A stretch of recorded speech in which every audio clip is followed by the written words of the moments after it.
தவறிலிருந்து கற்றுக்கொண்ட நட்பு. ஒரு அடர்ந்த காட்டில் ஒரு இளம் பாம்பு தனியாக வாழ்ந்து வந்தது. அது யாரையும் நம்ப மாட்டது. எல்லாரையும் பயமுறுத்தினால்தான் பாதுகாப்பு கிடைக்கும் என நினைத்தது. அந்த காட்டின் மேலே ஒரு கழுகு உயரத்தில் பறந்து எல்லாவற்றையும் கவனிச்சுக்கிட்டு இருந்தது. பாம்பின் கோபத்தையும் பயத்தையும் அது பார்த்து புரிஞ்சிக்கிச்சு. ஒரு நாள் பாம்பு ஒரு குழியில் சிக்கிக்கிட்டது. யாரையும் நம்பாததால் அது உதவி கேட்க தயங்கிச்சு. அப்போ கழுகு கீழே இறங்கி மெதுவாக உதவி செய்தது.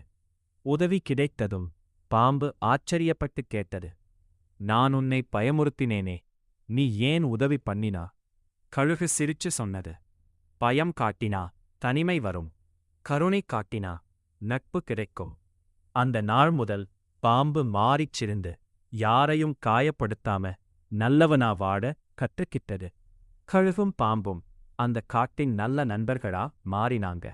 லெசன்: கோபமும் பயமும் நண்பர்களை விரக்குது, கருணையும் உதவியும் வாழ்க்கையை அழகாக்குது.